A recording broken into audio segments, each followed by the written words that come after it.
so that, you know, these AIs that they're busy with can't completely overtake human beings. But yeah. So let's start.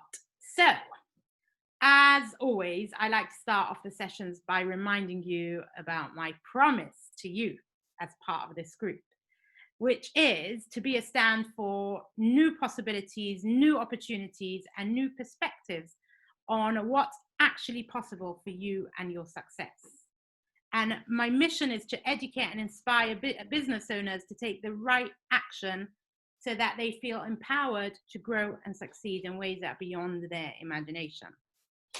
So this is not the first call for any of you, so you kind of know the ropes. So we're going to start off by introducing ourselves, because I know how it goes on other network events. I forget by the time the next call starts. I forgot what people are doing.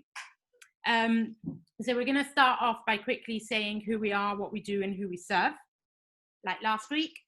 Then I want to do like a quick chat about goal setting, and not goal setting as in to do, hey Veronica, not the quick goal setting to do as in like the to-do list, but goal setting as in you'll see soon. So excited. Then obviously our guest speaker, how to do Facebook ads like a pro.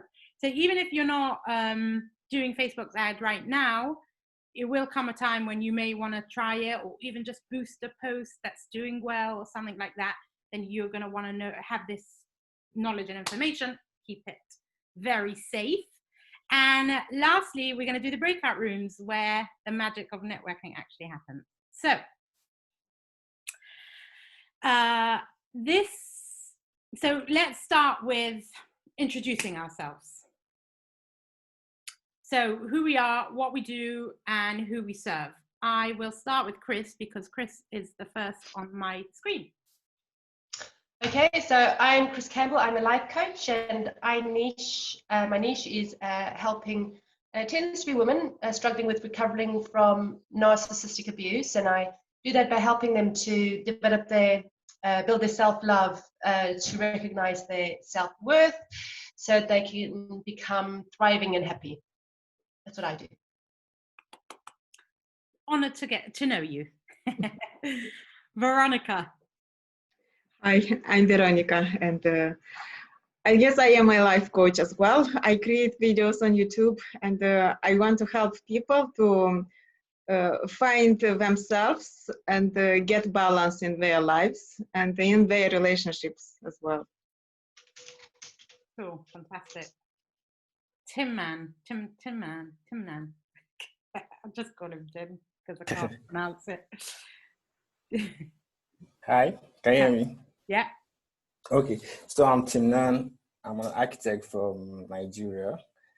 I basically do residential architecture, where I help young families achieve their style and vision by giving them the guidance and confidence in creating their dream homes. Thank you. Love it. Yeah. And Vicky? Hey, so I'm Vicky, virtual assistant, the extra pair of hands and the admin safety net for busy business owners and individuals who just can't juggle everything they've got to do. Fantastic. And Vicky's known for the one without the camera. But I do have a head. It just bobbles along in a silhouette, doesn't it? But as soon as she moves her wall, she will, she moves her computer to another wall, we will get to see her as well. That's it. I've just got to paint the wall first. Hello. Hi, Penny. Oops. Hey, Penny, we're just opening the floor for everyone to introduce themselves as what they do, who they serve, and before we get to you. So, yeah. And we just have Joanna joining. How are you? Hi, I'm very well, thank you. Sorry I'm a bit late. I was on another webinar that overran. Oh, yeah, I know what that feels like. If you want to introduce yourself, let everyone know who you are, what you do, and who you serve. Okay, yeah, so I'm Joanne. I run showdigs.co.uk, which is a theatre digs booking website. So essentially we're like the Airbnb the entertainment industry. So people with a spare room or a property or a flat or whatever they've got, they can list their property on the website, and then people that are on tour with a show or working on a film on location or whatever they're doing in the entertainment industry, they can then book the accommodation. So that's me. Wow, that's interesting. and Joanne just Joanne or Joanna? Joanne.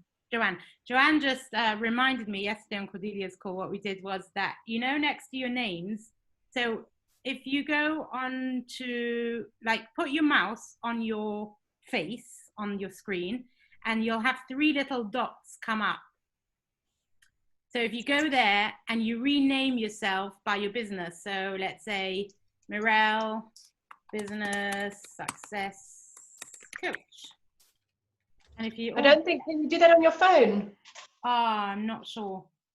No, I can't seem to. That's what I was having the problem with the call yesterday too, because I don't think you can do it on your phone. Oh, okay. So Chris Campbell, we must all remember, because she can't write it, is a narcissist relationship coach or something like that. Yeah. I can't say it in one sentence. It's something like that. Yeah. Fantastic. Okay. So,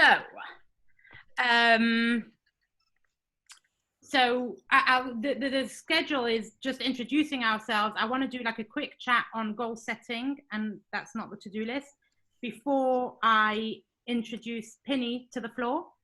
And then afterwards is the breakout rooms. Okay. So this business like network thing is all about growth and growing our reach and expanding our knowledge and stepping into the next like growth bubble.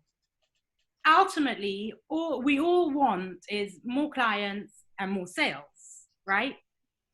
So that boils down to a very simple 3-step formula, which is get clear, get loud, and get sales. Simple, right?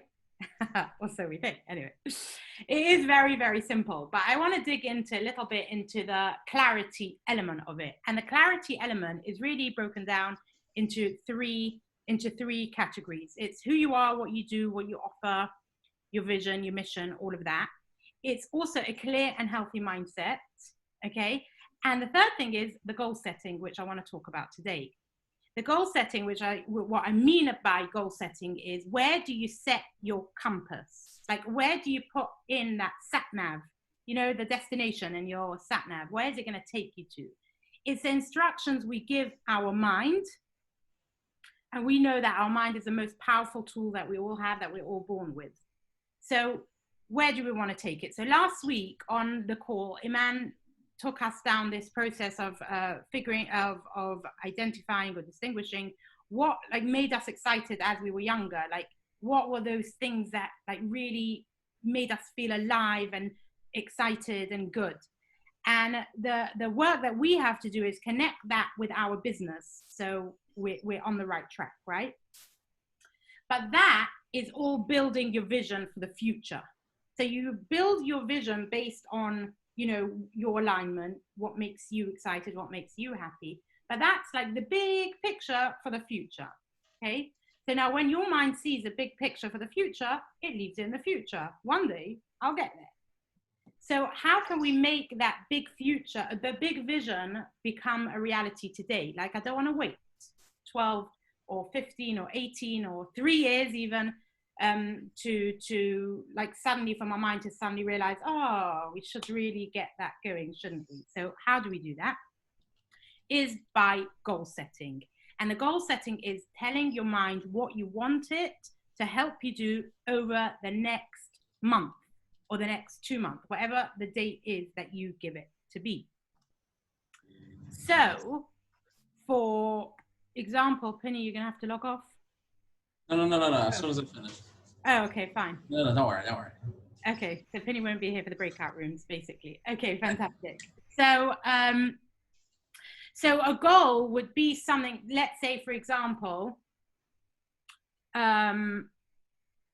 So let's say, for example, I'm going to take Tim Mann's example, okay? Because he's an architect. He's building his business, his own business. He's been an architect for years, and now he's building his own business. So he's got the vision, he's got his mission, he's got like everything on paper. He's got the website, everything good to go, okay? But that's still in the future. Like that's still, it's gonna happen, right? So how to take that vision and make it into a thing. So first and foremost, pens and papers, okay? Because I know that my dreams and my vision and everything was in my mind very, very clearly. I knew where I was going. I knew what I wanted to do. And I even knew what I wanted to do in the next month and the next week. But till I didn't write it down and actually read it 3 times a day, my mind saw it as something in the future. I don't need to see to it now. Do you understand? And the minute I read it like 3 times a day, you know what happens? You get these inspirational seconds, moments. You get these like ideas just pop up in your mind, and it says, let's say, oh, it'd be such a good idea to do this. Or let's say, for example, this networking event, that was like, it's an idea. Do you understand? These ideas, these thoughts, these eureka moments, these aha moments, whatever you call them, is your mind's way of giving you instructions how to get your goal accomplished for the month. But you have to make it important enough for your mind to do it. So going back to Tim's example, the goal would be something like, what's the date today? June the 18th. So let's say July the 30th, for example. I will have my first paying client who absolutely loves and appreciates the work I do. And it's an absolute pleasure working together to create this dream home.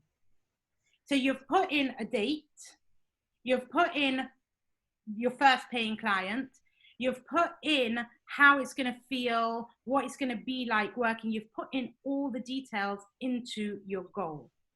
And now when you read this goal with a date, so you don't have loads of time, you've only got like a month, a month and a bit, to get this paying client and literally go to sleep on it, wake up on it, eat dinner over it. Your mind is going to find ways to give you, it may be even like, it may say, I need to learn something new, or I need to connect with so-and-so, or it might just be like an idea.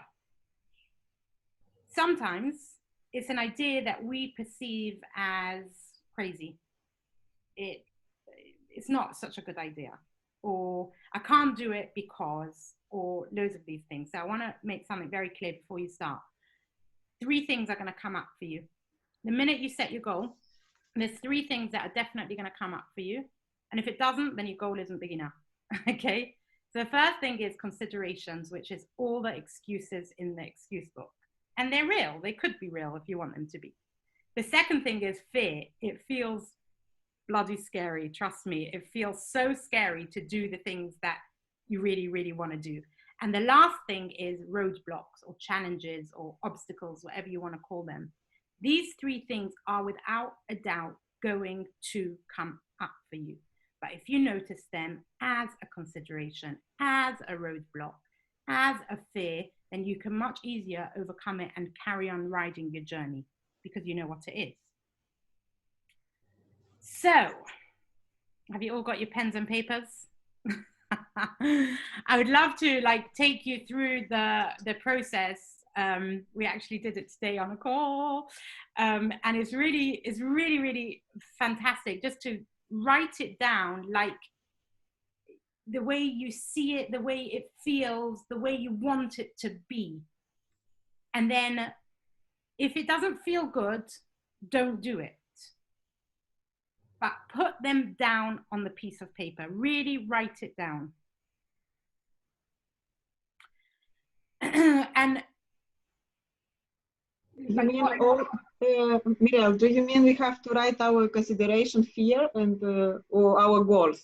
No, write down your goals. Okay. And you'll probably have more than one. If you're doing this properly, you'll have more than one goal.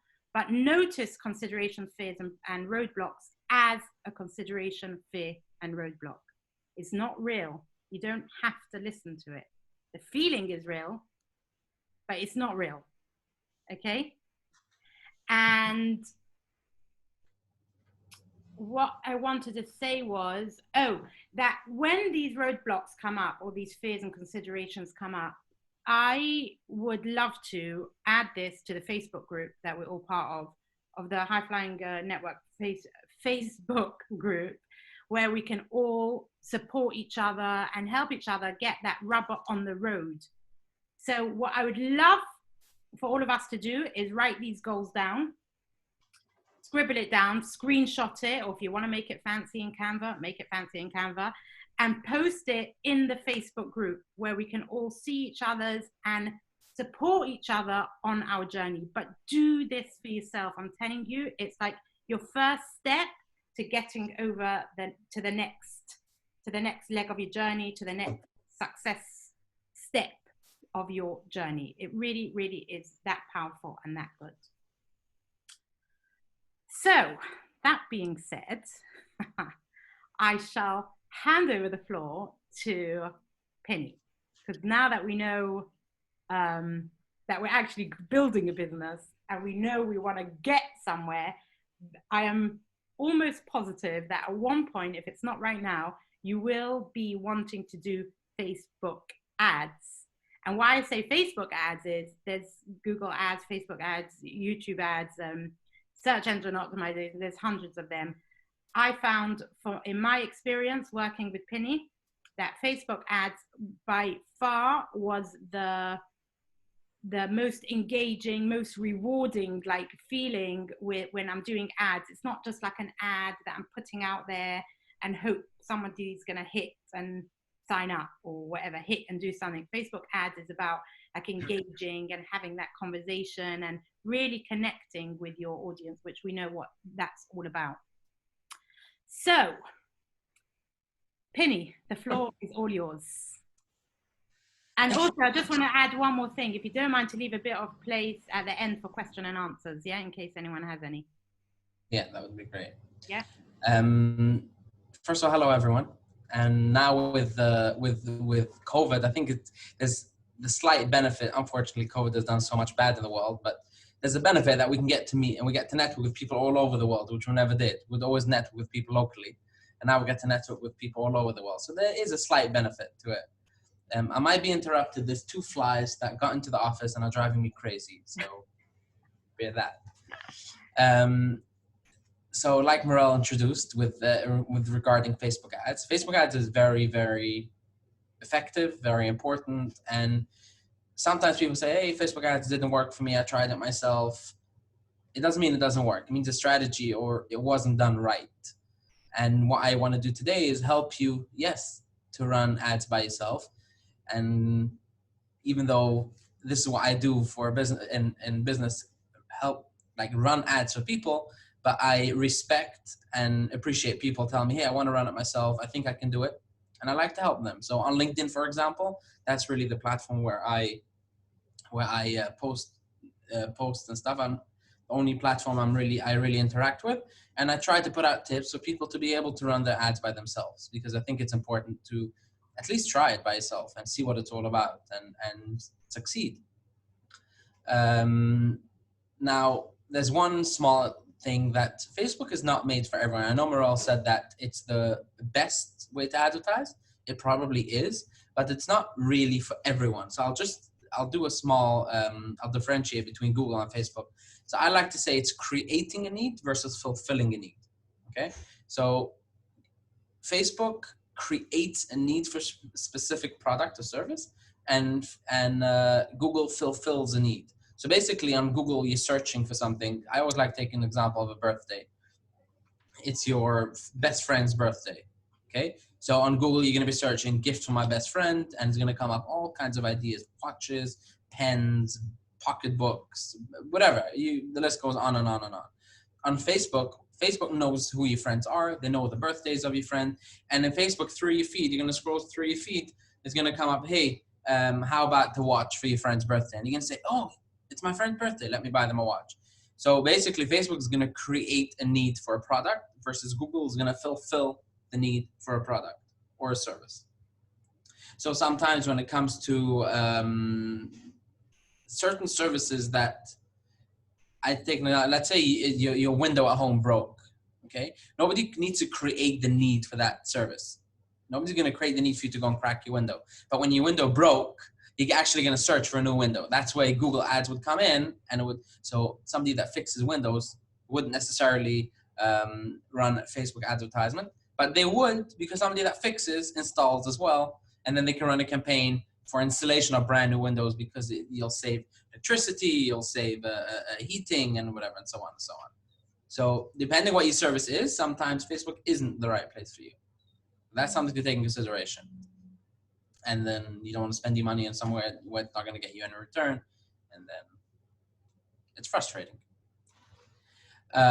So I'll go through, I don't know, have any one of you done Facebook ads in the past by yourselves? Tried? Morel, we've worked a lot together on Facebook ads. Yeah.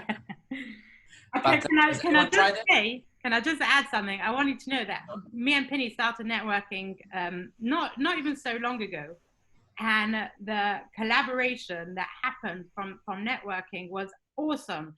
Penny does Facebook ads. I don't do Facebook ads, but I do marketing or teach people about the marketing aspect of it. And when I was really into the branding bit of building your brand and your message and all of that, we connected. And we've been working together on projects where he does what he's good at, I do what I'm good at, and he brings me his clients, I bring him his clients. I don't have to do hardly any marketing, because just working together and collaborating just brings each other clients. And it's awesome to work together with somebody who knows what they're doing, and it's just brilliant. So that's just like another avenue to ever go down in the future. Morel bailed me out as well once when my ad account was locked, and you remember Facebook shut down my ads account for whatever reason it was. I don't even remember why. So I basically worked my daytime, because I'm in Montreal, so that when my daytime, she gave supper for the kids, the computer was on the side, I logged in and I worked from there because I had no choice.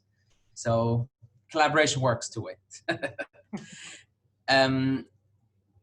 So if none of you have done Facebook ads, I'll try to share my screen, but I'm gonna have to do it very quick, because very overall, in a sense of, there's a ton happening in Facebook ads, and in 15, 20 minutes, it's very hard to go through the entire depth of everything. So maybe I'll go through a few points first, and then if we have time, we'll go into the actual platform for you to see what's happening. So there's two ways of running ads. You can just create and add a new personal account, and then you can create a business account and use a business manager. Facebook introduced Business Manager a couple of years back. Some people say, hey, it's so complicated, why should I use it? It is more complicated to a certain extent, but there's a lot more benefits in using Business Manager. I think it's going to be more beneficial if I share my screen. So let me do that. Give me a second. Let me try and open up Business Manager. I'm going to share my screen.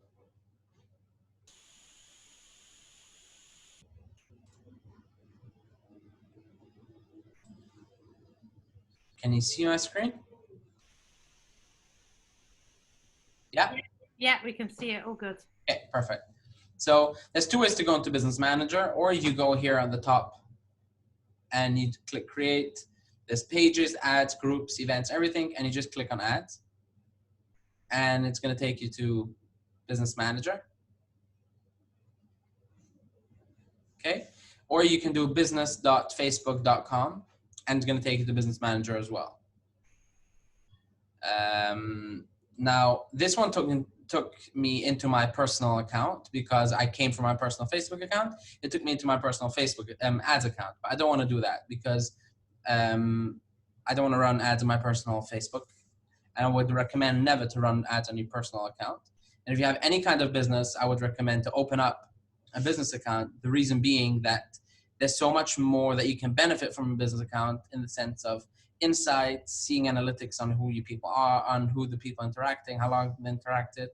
And once you have these insights, you can always retarget them, and you can always run an ad based on the audience, run an ad based on what the audience did. So there's so much more benefit of using a business account. That's just overall. So this would be my business ads manager, and we can go into anyone. Let's go into Pin Media one and see what it's all about.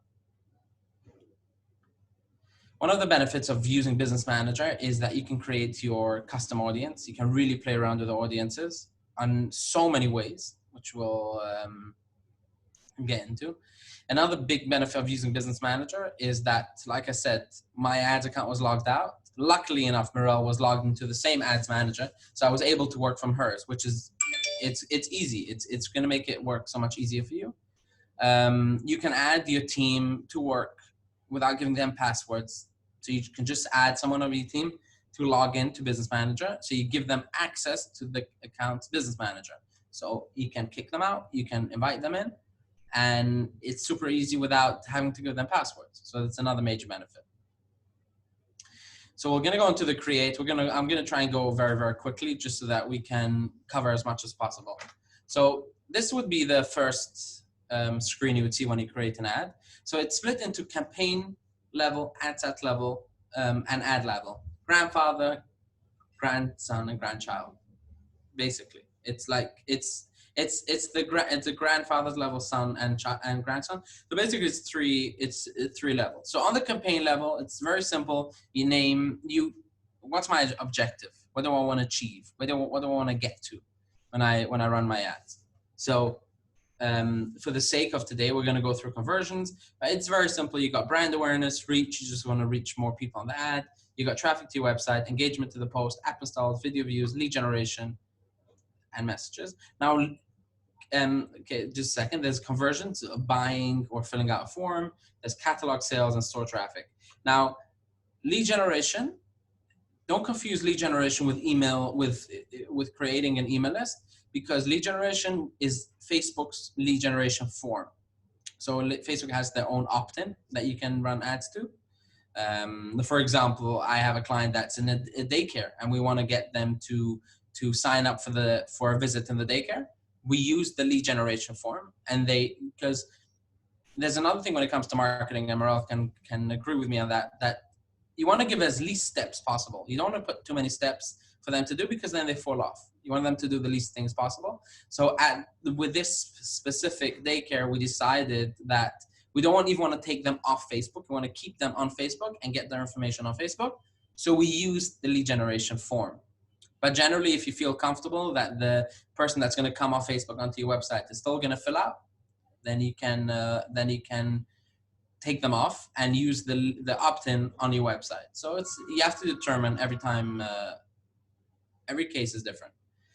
Conversions would be, if you do want to take them off Facebook, then it would be considered a conversion.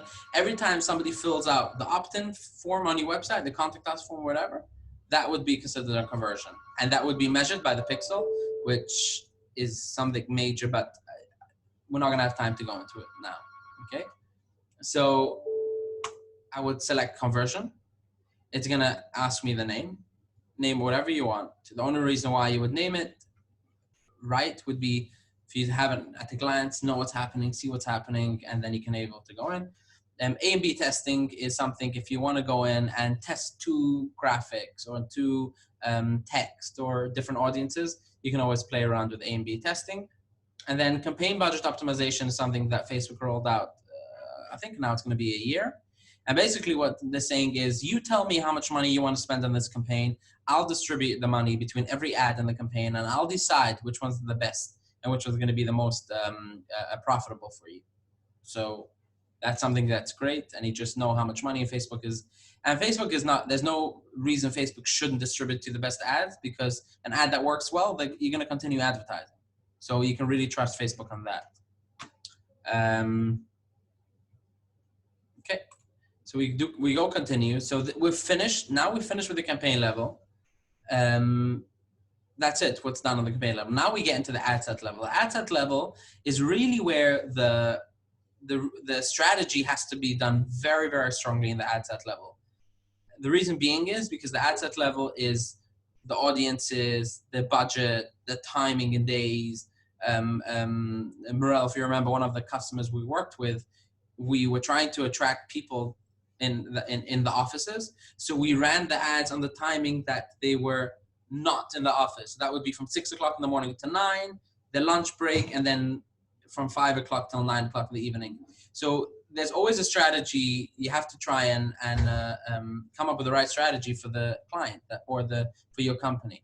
Can I just butt in here? It's all about knowing your audience. Correct. Knowing them so well so that you know where to reach them and at what time of the day and all of that. Yeah? Yeah. Okay.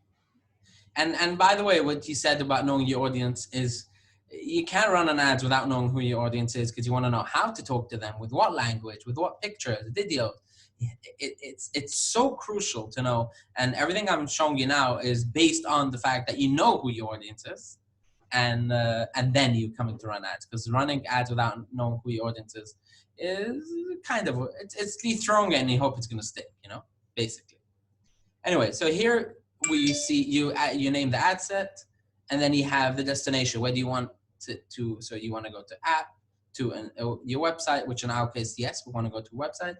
You can direct people to an app, even to WhatsApp, to Messenger, whatever. And then in general, whenever you see something says, for example, optimization for ad delivery conversions, you can always edit it on the right side. You hover over it and you can always edit.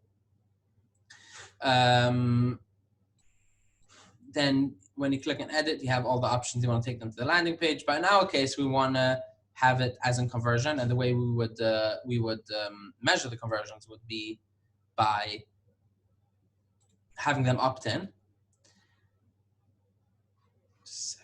And then there's the pixel part, which this is the fun part.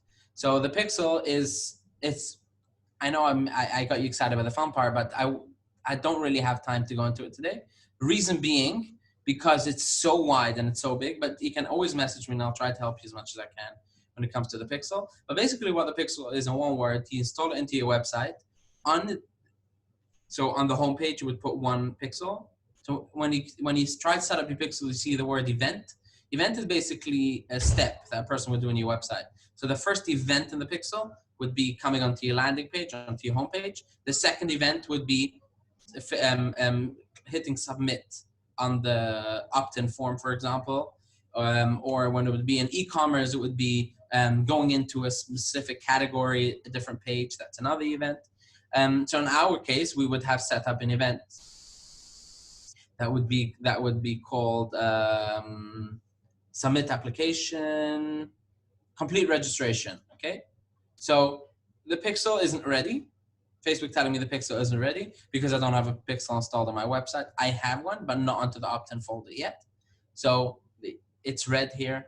That means it's not done. But as soon as we get it set up, it's going to be fine, and you're going to be able to actually start tracking and seeing the results. Cost control. So the cost control is very interesting. So if you know exactly, I would recommend leave it empty, but the cost control is if you know the profit margins exactly in the service, and you tell Facebook, I don't want to get a lead above this amount of money. So let's say my profit is $100. It doesn't pay for me to get a customer that's going to cost me to get them above $50. But I know as well that out of every 10 people, only one person signs up. That means I need to get 10 people to send me an email to become a client. So the conversion would be $5, right? Because from every 10 times 5 would be 50. So I would tell Facebook the average cost per complete registration shouldn't exceed more than $5. But I wouldn't recommend doing that because it's really going to limit the capabilities and the reach what Facebook is going to do, because Facebook is going to try and be careful for you, and they're not going to want to spend you money. So in my opinion, I would say just leave it empty.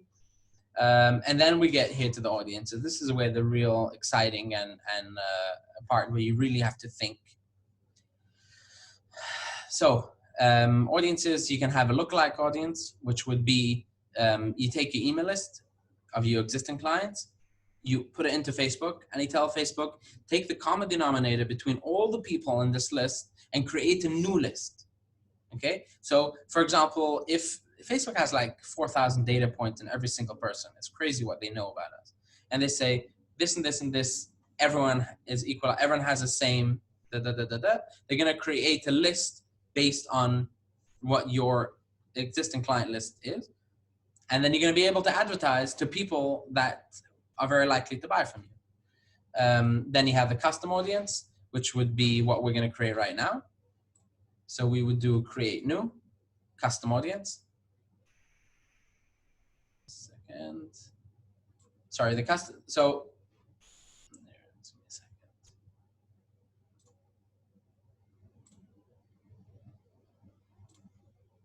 I'm so happy this is happening now, Penny, because when we go in there and we do these things, then it doesn't just add up so sweetly and swiftly. When it comes to custom audience, that would be something else. The custom audience would be when you retarget people. So if you saw the window that pops up, it's user source from the website, from people that have come onto your website, and everything is by the pixel.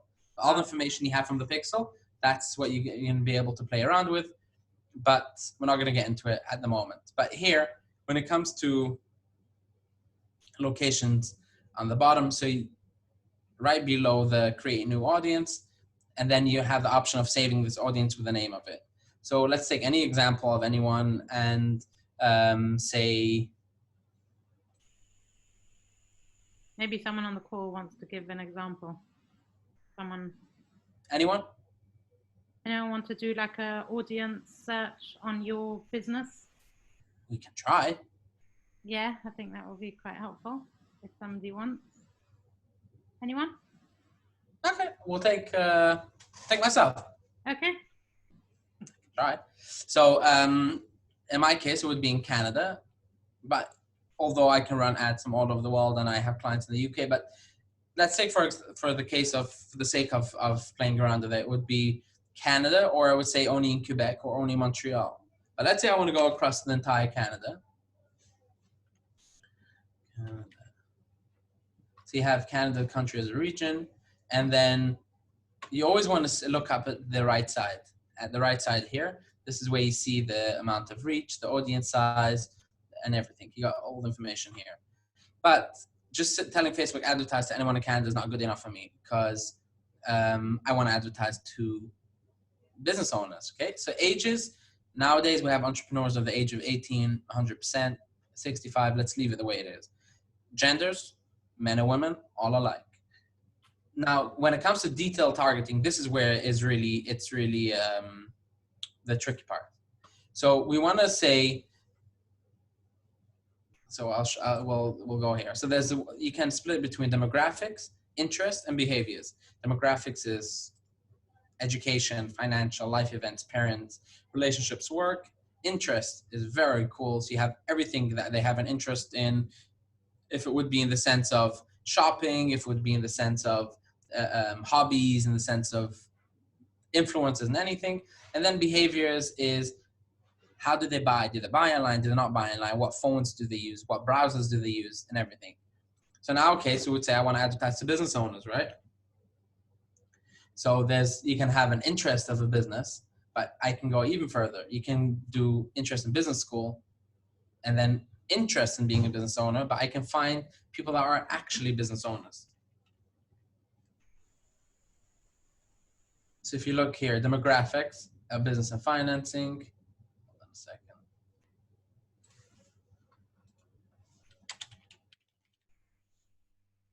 So you have employment. He's a business owner. Interest, job title, business owner, engineer. Independent business owner, the small business owners. You have everything here, business owners. So let's take the first one. So we do business owner as an employment. And then what else? I don't know. What else should I use? So you can always click on suggestion, and then you're going to have a whole list of what Facebook is going to say, based on what you told me one thing, I have more recommendations for you. And that would be employment, business owner, and CEO, very good. But I don't want to advertise only to the business owner, because in the big companies, there's marketing managers, there's the CMO, right? So let's find marketing. Job title, marketing officer. Beautiful. Okay. Now, suggestions, head of marketing, own business, small business owner, chief of sales and marketing. You see what's happening? So you give Facebook one thing, and he's going to try and help you come up with more suggestions. We're not going to continue going into it because I don't want to get carried away because I want to get to the end of it. So then you have the language, which is important. If your ad is in English, and for example, let's say in Montreal, Canada's bilingual between French and English, in Quebec in specific. If my ad's in English, why do I want to advertise to the people speaking French, right? I want to create an ad separate for the people speaking French and separate for the people speaking English. I would change it. I would do only English. And then I would create another campaign with only French. But that's important.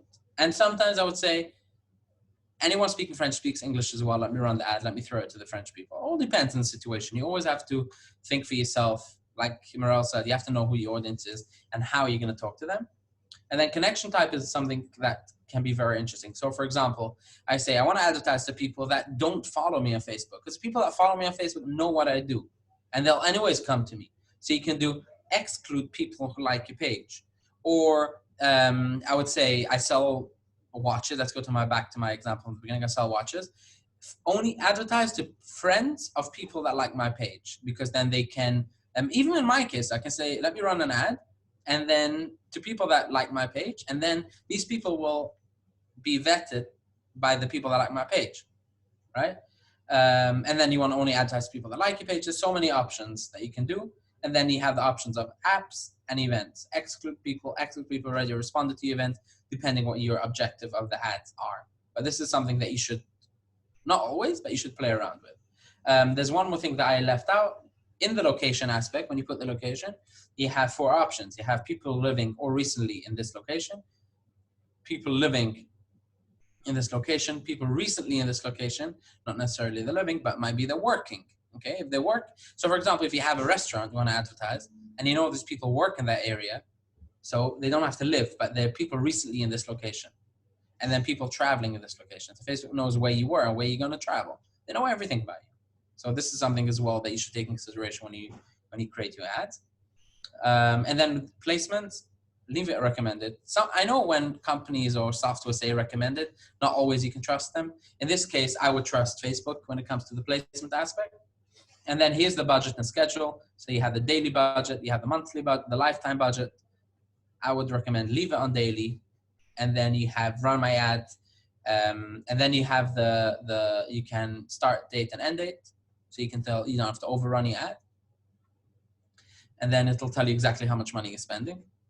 And then here is the ad scheduling. Like I said before, it won't let me now because I need to, once I have the ad set, now I can, everything has to be set up for you to be able to edit. But here you would edit the time and date when you want to run the ads, and then delivery type, leave it standard, and that's it. So then on the right side, let's go over the right side very quickly. You see 25 million people because I didn't set up a proper audience. It's just saying everyone in Canada, basically. And then estimate daily results, how many people are going to see it and how many conversions we're going to get. This is extremely inaccurate at the moment, but generally, it's quite accurate. And you should always take a look at it and see what's happening.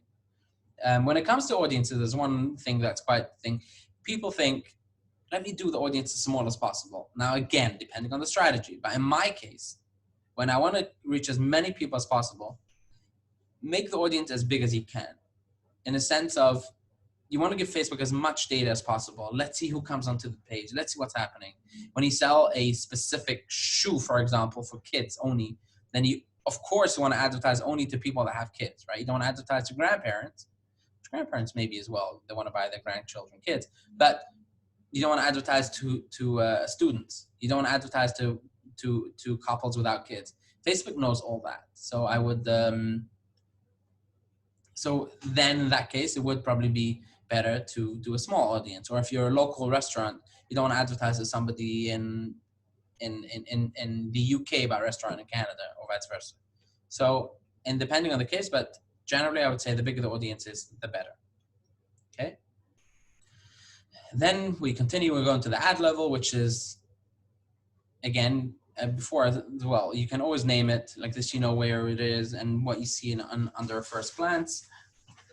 One thing that's very important that people forget is right over here. You want to make sure that your Instagram page is connected. And if your Instagram page is connected, you're able to advertise on Instagram as well, because Facebook owns Instagram. So it's the same backend platform for the ads, okay? You have the option of creating a new ad, use an existing post, which sometimes people say, I have a post that did very well on my Facebook page. It has 10 shares, 100 likes, and 30 comments. I don't want to lose that. I want to use that as an ad. You can actually go on to use an existing post, and you have the option select post, and you have all your posts here. You can see what it did, how many likes, how many comments, how many shares it has, and you can use that even from Instagram. So no Instagram post hits, whatever, okay? But in our case, you create a new ad, and like, again, I'm gonna go back to the fact that you need to know who you're talking to. Do they wanna see a video? Do they wanna see an image? All depends who you're talking to and how you wanna reach them. In our case, let's take an image and add media, add image or video, and in that case, you can upload anything from your computer. And then you have the option of, so let me upload anything, see if I have anything in the file. Okay, so let's take this for example. We're trying to advertise to people on e-commerce. Now, edit image is gonna allow you to edit the image so kind of an ever placement. So this image wouldn't be good in Instagram stories, right? Because the dimension's not good. So you can play around with it and edit it specifically for every platform. Or you can tell Facebook, do it automatically, and they're gonna play around with it, but look, it's not nice. So we can do it manually in every single platform, and every single, in every placement. You got the primary text. The primary text basically is the above. So if I do, I'm not gonna think of one thing, I'm just gonna write hello, so you got it here on the top of it. And you can see here you have the preview on the right side, exactly what's going to look like. The headline is the biggest text, so it's very important. And you got it here, hello. And then you got the description, which only comes up when it's in the desktop newsfeed. So it's optional. Everything's optional, but don't stress over the description. It's very important. It can help you a lot, but it's extremely suggested to use, but don't stress over it. And then we have destination is to a website, and then you have the URL, okay? Now, sometimes people have URLs that redirect and everything. Put the correct URL in. Facebook has display URL. So even though your website is a different URL, you can do a display URL that's gonna show. So if my URL is, let's say, pinmedia.marketing. Too long for people to remember, I can just do pinmedia.com. Even though it's not my real URL, the display URL is going to be pinmedia.com. Okay? And then you have the call to action, which is important. Always think, again, what's my objective? Do I want them to apply for something? Do I want them to book a session with me? Do I want them to contact? You got all the options, and you can scroll down. And then you got that you can add languages. If it's a video, you can add like the subtitles of the language. And then in the tracking section is just to make sure that everything is fine. And we have the Facebook pixel turned on, Pin Media pixel, custom conversion tracking, you got everything. It's not working because it's not being set up. You got the red dots. And then confirm, and boom, your ads are working. But it goes into review, okay? It doesn't take long. It can take 20 minutes, half an hour. It can take up to 24 hours.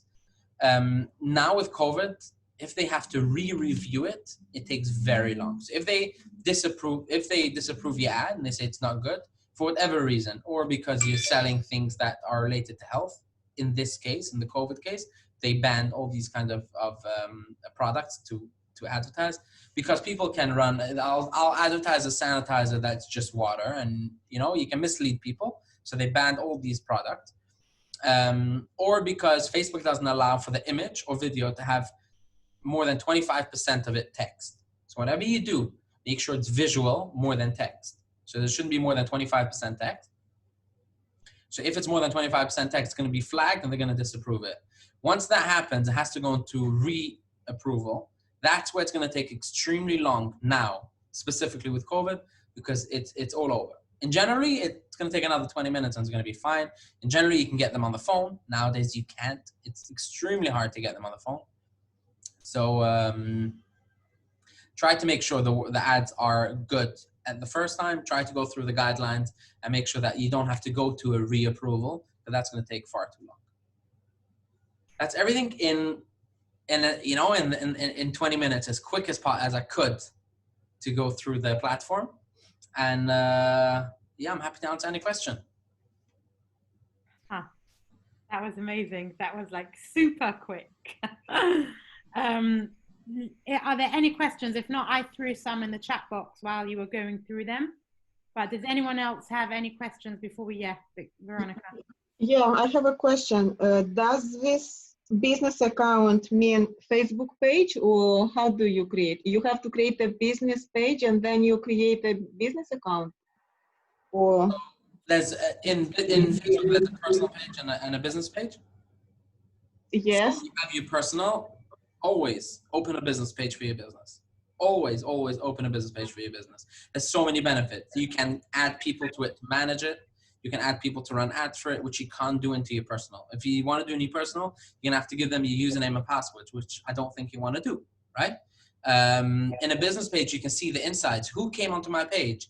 Who liked my post? What do they have? What time of the day? What kind of people? Men or women? What age? What countries? What cities? And then you can always advertise towards what you see is happening. So if I see that business owners come onto my page 8 o'clock in the morning and they live in whatever city it is, I'll advertise in that city on that time to that demographics of people. But you can see that on the business page. Now, once you have your business page set up, run ads only from your business page for the same reason. You can get people to manage it. You can get insights, better insights. And then if, God forbid, anything happens, your business closes down, it's not going to affect your personal page. It's just going to affect that page. So always run it from a business page. Okay, thank you. And Penny, can I ask, does it make any odds in terms of how they work the budgeting, whether it's a smaller low-cost campaign and you have several of them, or whether you have a larger lump sum on the one? Does it make any difference in terms of the effectiveness of them? Budget, customers ask me, how much money should I spend on Facebook? I say, it's like a car. As much petrol as you put inside, that's how far you're going to be able to drive. But to your question, which it's a valid question, because sometimes I do say, let me rather run a lot of small ads than running one big one.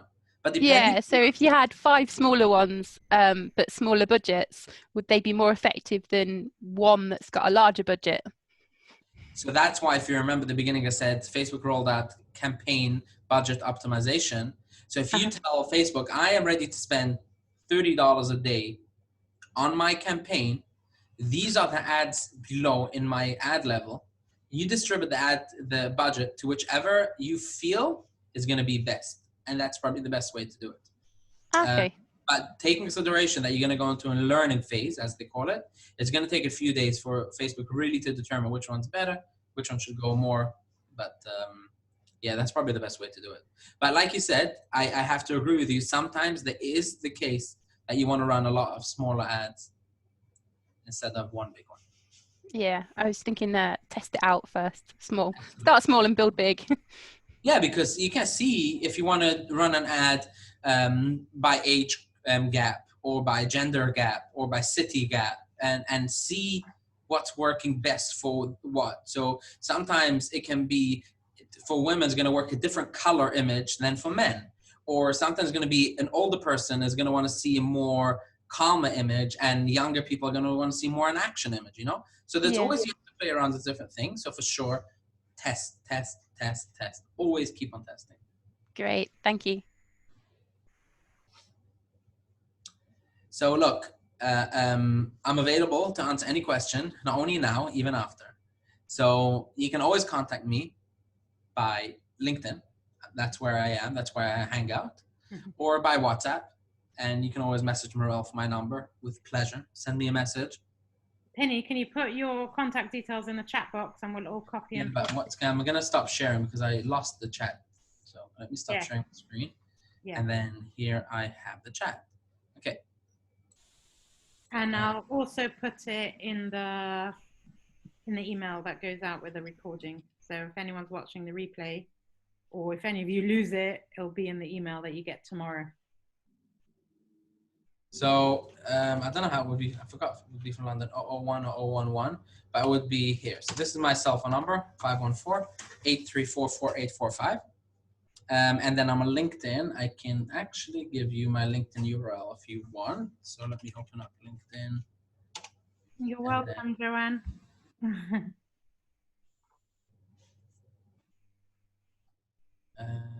Slash.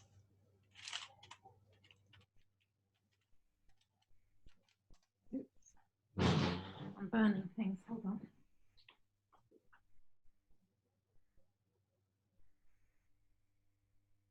Let me see. Okay. I think that while Penny does that, Here. I'm just gonna do the breakout rooms.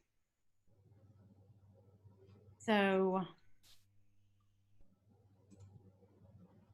No, it's not allowing me because I need to log in and I'm using a different computer. So maybe this is going to be good.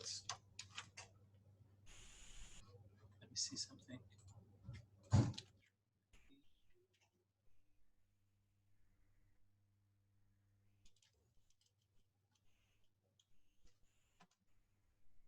Yeah, so here.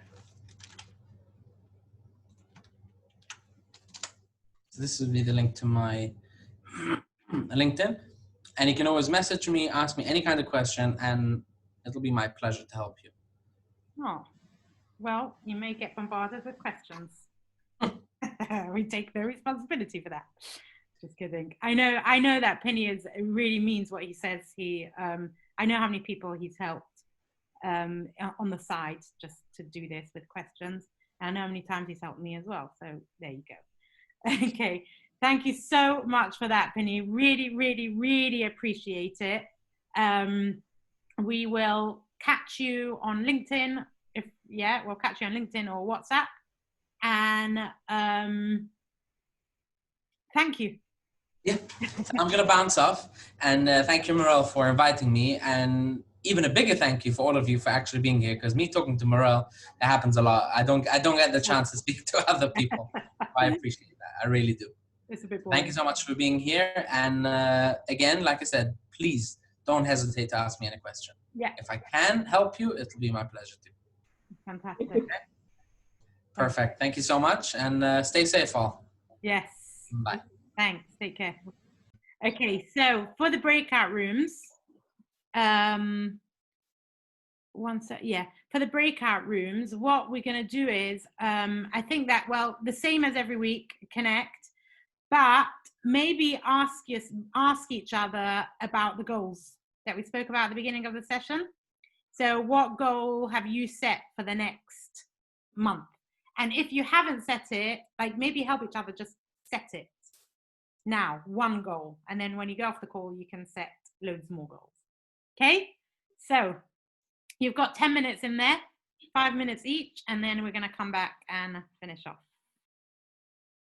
Time to break out.